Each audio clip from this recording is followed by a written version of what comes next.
Hello, everybody. I hope everybody's doing well and you're enjoying almost the middle of, well, it's not quite the middle of March, April, but it's the beginning of April. And for those of you who took a look at it, I hope you enjoyed the eclipse, if that's your thing. I didn't happen to be in a place that I could see it. It didn't seem eclipsy to me. But anyway, moving right along. Today, I'd like to talk about something called distributive learning. This is contrary to what most people do, and even though it sounds like it's big and fancy, it's really quite simple to understand, and it's not difficult to practice. It's difficult to put into practice, but to do it is not difficult, but we'll get there in a minute. Um, if you think about it, I think most people tend to, when they try to learn or memorize, they end up doing the cramming style. They try and do everything more or less all at once just before they need to know it, like just before you take a test. Um, you don't tend to remember much afterwards. How many of you have ever taken taken a test, and a week, even a few hours after you took the test, if somebody asked you that you couldn't have known anything about the material?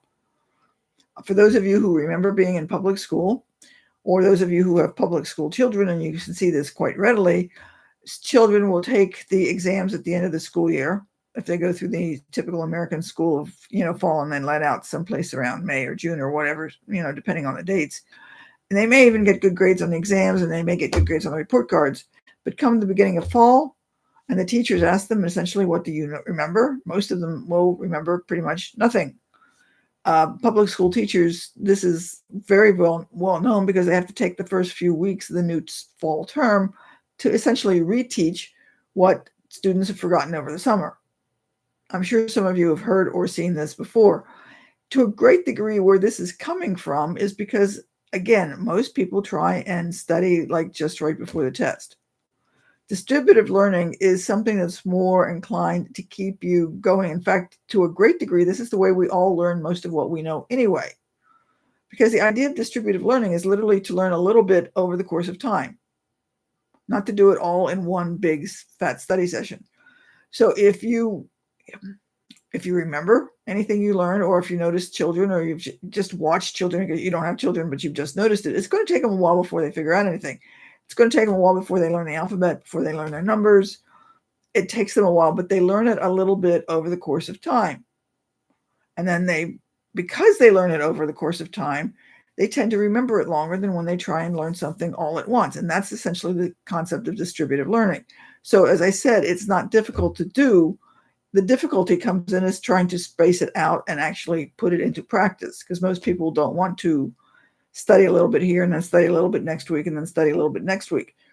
The idea is, if you spent some time learning, say 30 minutes a day, learning whatever it is you tried to learn, instead of trying to spend 2 hours on a weekend, you'll get more out of it if you do a little bit over the course of a day.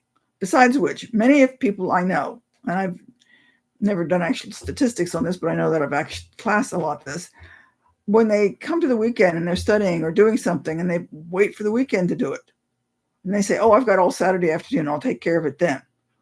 How much time do you actually spend doing, if you're going to, let's just say you're planning to study on a topic, whether you're in school or not, just go with me on this, and you say that I'm going to do it all on Saturday afternoon. How much of that, say Saturday afternoon, do you actually spend on the study?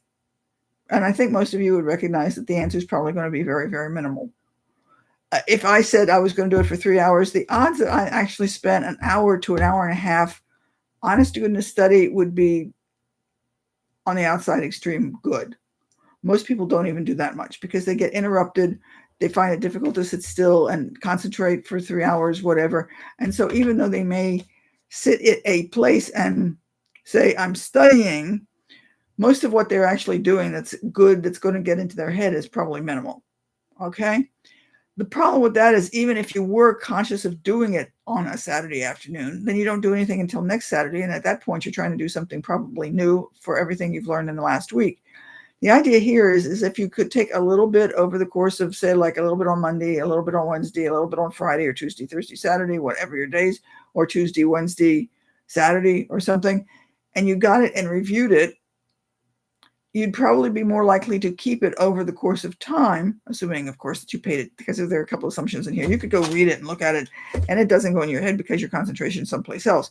But if you paid attention to it for, say, 30 minutes a day, even 15 or 20 a day, consciously paid attention to it, and did it over the course of several days here and there, you'd remember it longer than if you try and cram it just before the test.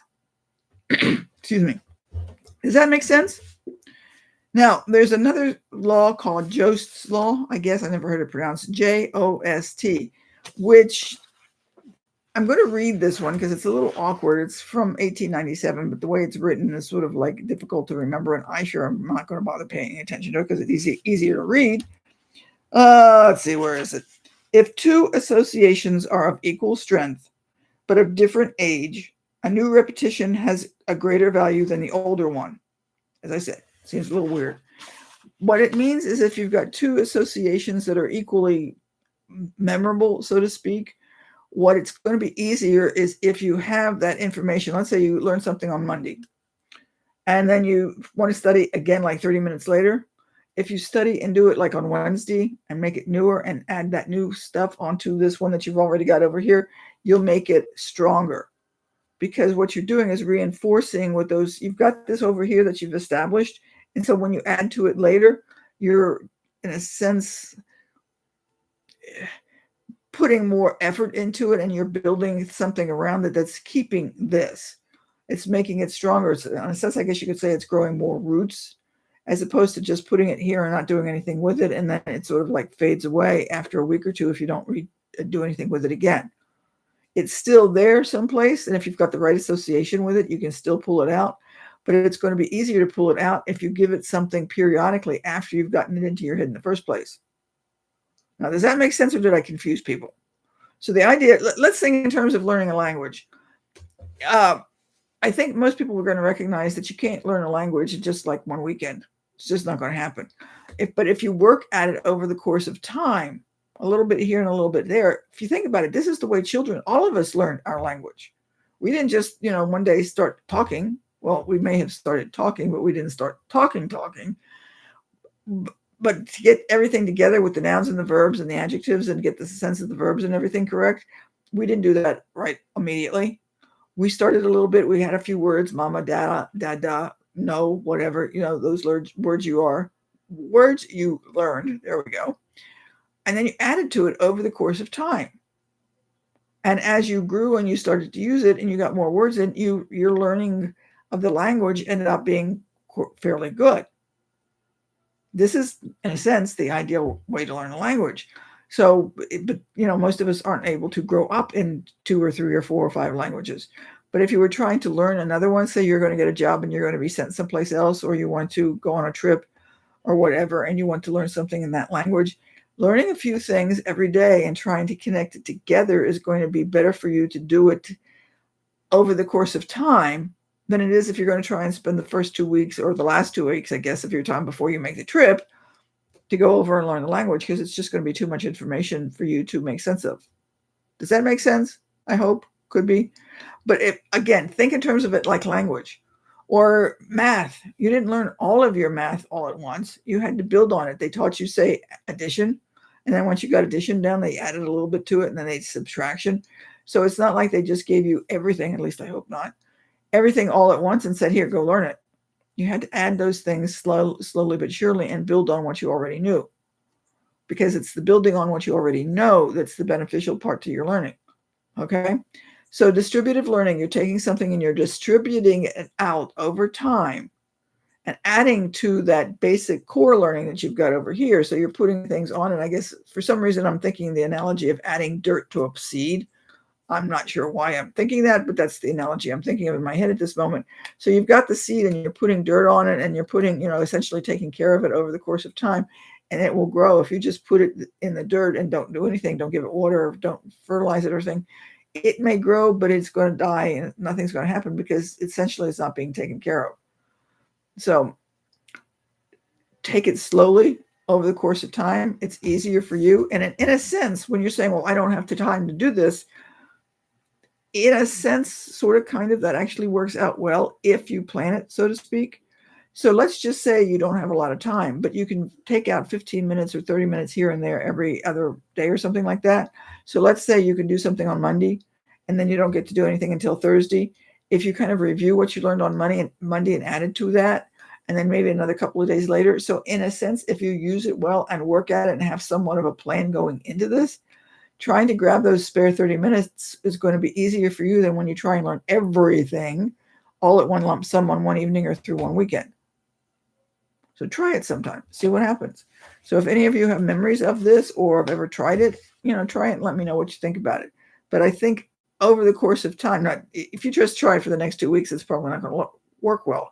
But if you think about what you've learned over the course of time and try it over the next couple of months, I dare say you'll see that it's going to be easier for you to remember things than if you try and lump it all together in one study session and then you just get overwhelmed. Okay? So I hope that was helpful. If it was, let me know. Send it to somebody that you think it might be helpful for. And let me know how this is going and send me comments or questions. And we will see you later. Bye.